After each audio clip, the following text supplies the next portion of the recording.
Hi, I'm Trudy Reagan. My art name is Myrrh, like frankincense and myrrh, which were gifts, because I feel my art is a gift. I'm here to show you 4 pieces of my art. This collage piece is called Map Star because it is made of scraps of beautiful geologic maps. I'm going to tell you how I made it because of a neat trick. It's important because nature itself uses the same neat trick commonly in plants. Picture when this circle was completely bare, except for some circles I drew on it. On my table there were little squares I cut out from the maps.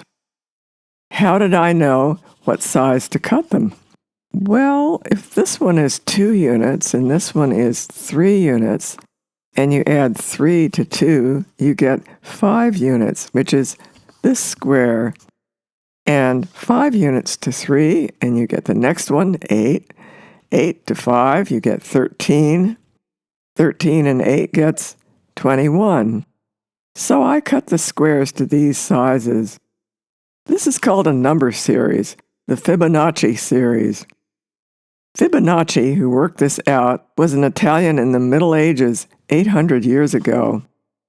It's useful because it describes the spirals in things like sunflower seeds, pine cones, and a lot of other things.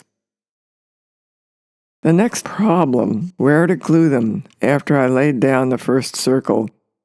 Here's the neat trick when I was gluing. I just had to match up this point with these squares and an equal triangle on each side. So easy, no real measurement involved. I'm sure this is how a sunflower seed knows where to go. I spent a lot of years making art about different kinds of natural patterns. It made me feel good that there was something always true out in the world beyond religion, and it seemed to be mathematical. I learned that about 500 years before Christ in ancient Greece, a philosopher skilled in mathematics named Pythagoras taught this because of discoveries in math he had found in nature. Later, Plato wrote about him. I should have named this piece Fibonacci Star.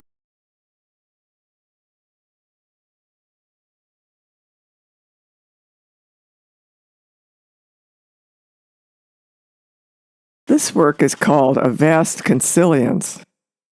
A famous biologist, E.O. Wilson, wrote a book called Consilience to show what he thought, that all knowledge is really one. And in my own way, I believe this.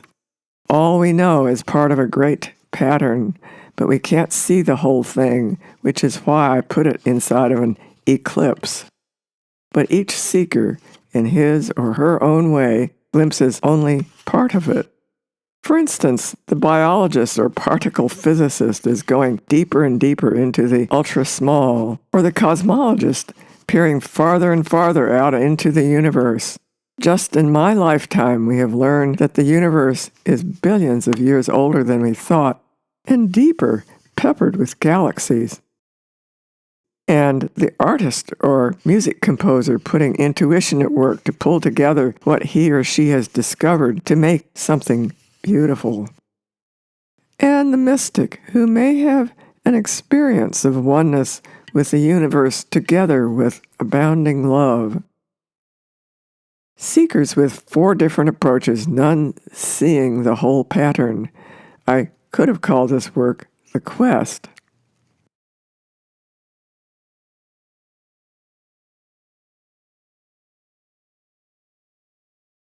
I once heard a physics lecture where the guy said, "Our mathematics describes so many things so well, people think the universe itself must be structured and orderly like mathematics.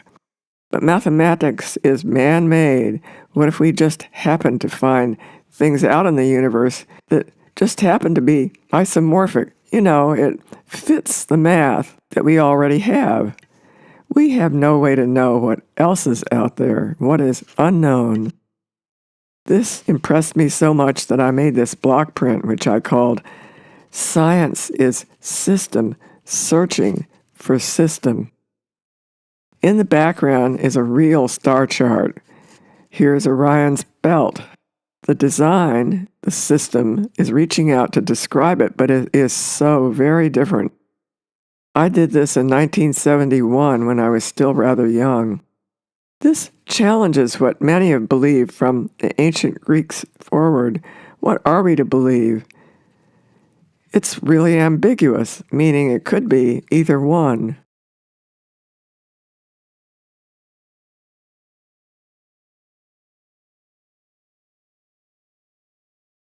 "50 years later, I have returned to the same subject.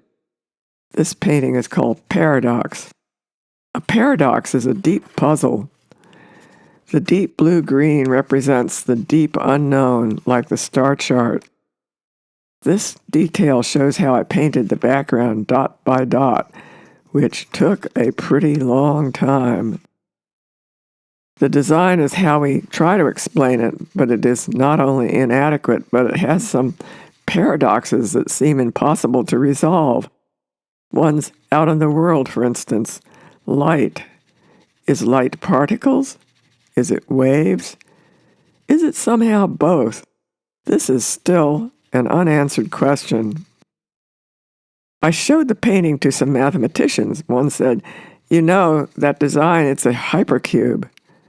What's a hypercube? Well, mathematicians work in many dimensions, not just 3.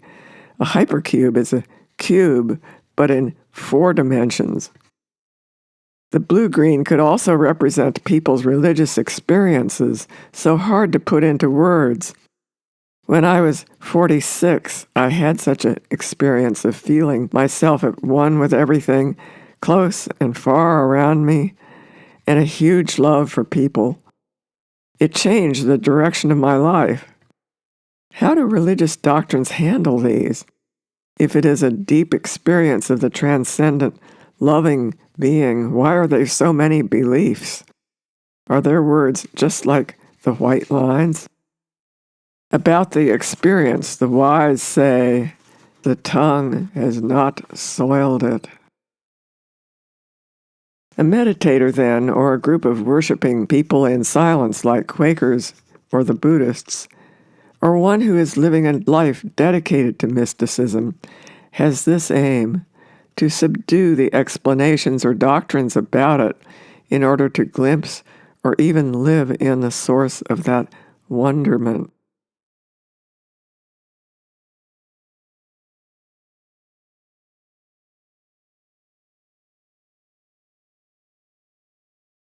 For me, art has been a tool for thinking about the greatness of being, the knowing and telling about it, and the problems you run into about that.